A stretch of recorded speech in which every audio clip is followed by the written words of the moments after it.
For millions of children growing up in Africa, the future looks bleak. In West Africa, hundreds of young girls are also robbed of their rights and their childhood. Reporter Bob McNeil and cameraman Leon Menzies have been in Mali. There, they met a woman who's used funding from New Zealand to help these girls.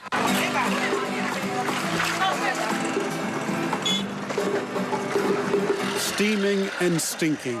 These are the streets of Bamako, capital city of Mali, where young girls from distant villages come to find work and a husband.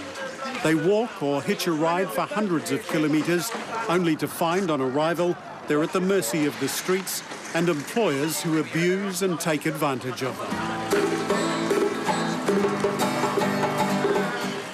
17-year-old Fatimata Koulibaly is from a village 140 kilometres away. She has no money and no home.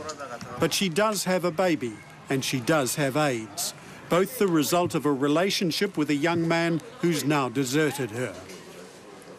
Somehow she found her way here to a woman who's given shelter and safety to hundreds of girls.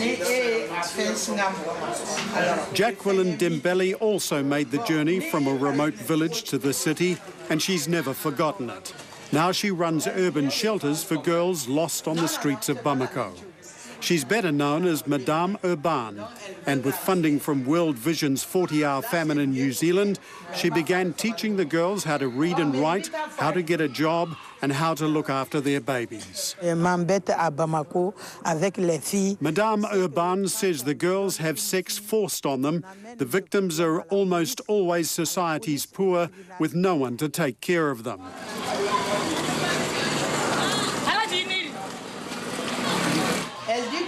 This girl, named Rokia, meaning Rose, arrived the same morning as we did. She's just 12 years old and her parents are dead. Rokia's travelled 120 kilometres to get here to earn some money so she can get married. Rokia says she ended up peeling potatoes until her employer threatened to beat her, then threw her back on the street. Until now, she's had nowhere to stay or sleep. When they find a job, the girls are expected to buy pots and pans and other kitchen utensils in preparation for their marriages because their own families can't afford a dowry. Without these possessions, they're unlikely to find a husband. But often they become victims of physical and sexual abuse. Many are left with babies they can't take back to their villages. Madame Urban says many of these babies are just thrown away, abandoned on the street, or even thrown in the toilet.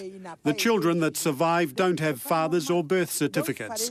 Without them, they're not permitted to go to school. They have no future. But this one does. Unlike her mother, Fatimata's baby is not HIV positive. She was fed by a wet nurse and doesn't have AIDS. The problems of these girls are widespread, as wide as this road, as wide as all of Mali, even as wide as the whole of West Africa. And the only escape for these girls is for them to find their way to the centre run by Madame Urban. Bob McNeil, Mali 3 News. If you'd like to make a donation to World Vision, you can either call their helpline on 0800 80 2000 or log on to their website, worldvision.org.nz.